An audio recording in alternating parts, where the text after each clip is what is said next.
Can you make some noise right now for Tyrik Wynn? How y'all feeling?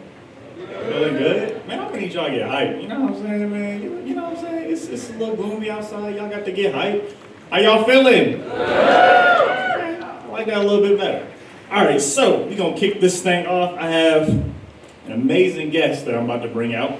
That's Sara Mora. She is a storyteller, immigration activist, and digital strategist, passionate about the power of storytelling in the fight for migrant rights and human rights at large. She is the founder of Population MIC, which is a social media incubator focused on the development of online ecosystems, organizations doing detrimental work for immigration populations at the local level.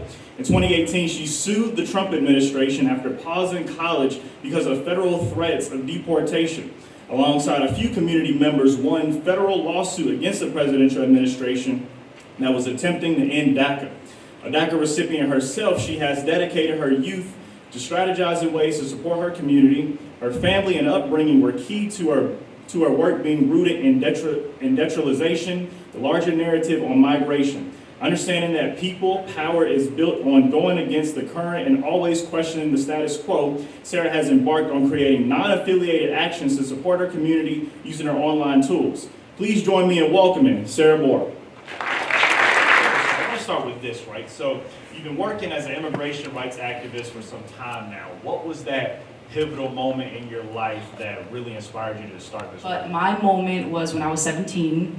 I graduated high school and the president of Costa Rica, which is the country I was born in, came to visit my city, and I was like, why is the president of Costa Rica here? Like, we're such a small city, what is he doing here?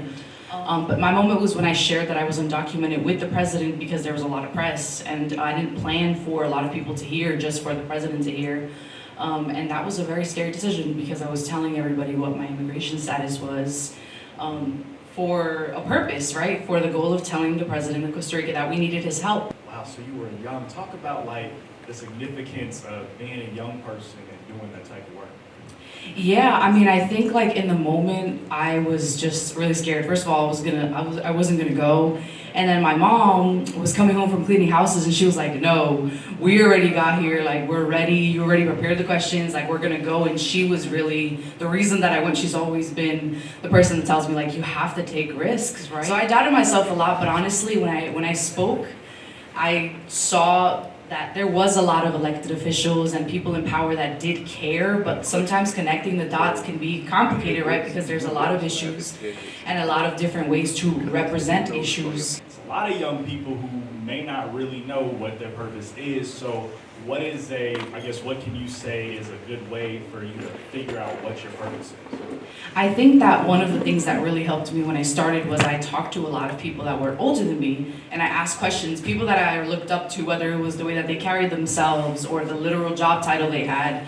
I tried to figure out a way to set up coffees, to be at networking events. I was that person who was in networking events when I was like 15 and trying to ask for rides from older people. Like, I don't have a car, but like, I know there's women empowerment events happening. Can I get a ride to like meet the women that are gonna be there? That's fantastic. And then one thing you did mention, you said that you like ask people for rides and stuff, and that's really important. Like if you need help, ask somebody for help to help you get to that next level that you want to be at. So I definitely applaud you for that. So I want to get to this, talk a little bit about nonviolence, right? So the first principle of Kingian nonviolence states that nonviolence is a way of life for courageous people, right? So what are some ways that being in the World House requires us to display courage, and how can we overcome fear in a moment of crisis? First of all, I think that in so many moments in the work that I did, like, fear is just part of it, right? Like you're learning about new bills that are being passed in immigration. We're learning about new elected officials that are gonna represent our cities and states and the country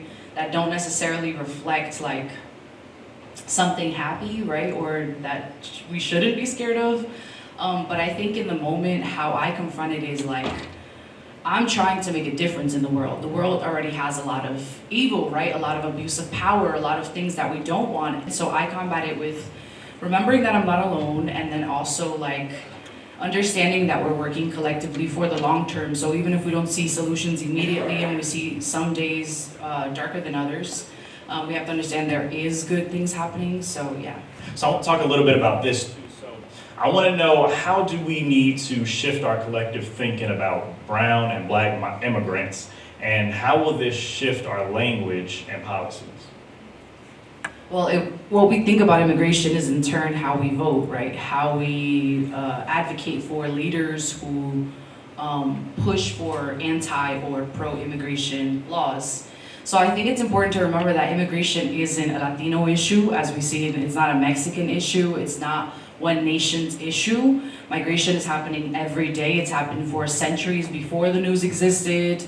And it isn't one race migrating and everybody else like at home, right? It's like, actually, I think it's about 8 billion people who don't actually live where they were born. It's important to understand that this hasn't just happened now and it isn't just one community's problem, because then if we understand it like that, we understand like, oh, you know, this isn't new. And maybe that sounds simple and dumb, but I feel like I always say it because it's like, when arguing about immigration reform, we argue it, usually, a lot of arguments that I've heard at least have been about like one group of people, like that group of people won't stop migrating. And I'm like, that's really crazy. Like, how hasn't information gone viral as much as these videos about how widespread migration is, how much it's nations from all over the world? But yeah. So I was reading your bio, and it said that you sued the Trump administration, right?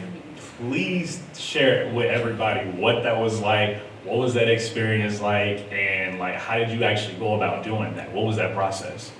So I actually didn't even know I did, and like I knew, but there was so much going on that I didn't I knew I did, but I didn't realize like how actually, I guess like in the middle of everything that was happening in 2017, which was a year after Trump was elected, I don't think that even felt like enough. So the fear tactics of the Trump administration worked on me, at least in that moment. And I say that because I think a lot of times as activists, we have to show like bravery and like this face of like, I'm always strong, and like that was my weakest moment when I sued Trump.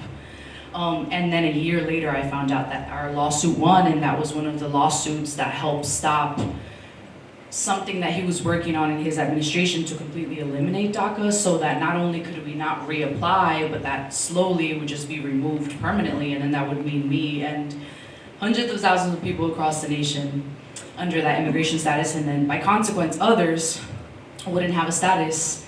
But that was insane. When I really started to process it, I was like, wow, like we were furious. So that was like in a really emotional moment for you then. Wow, okay. Yeah, it was 2017, so that was actually when Trump passed something that halted DACA in Congress. So that was like I think like 5th time that had happened under the Trump administration. But I mean, because he had just been elected like a year in, we were all just like, oh my God, like this means really the end for a big community of people in the United States. But it was actually the beginning of great things. So before we wrap it up, I do want to ask this real quick, right? This is MLK week. I do want to ask you, in what ways did Dr. King inspire you? 20 seconds. Yeah. I mean, I was like 13 years old when I first heard of his story. And being an immigrant, I think the first thing I thought about was like his courage in the moment, in the face of an America that didn't accept who he was, who the Black community was.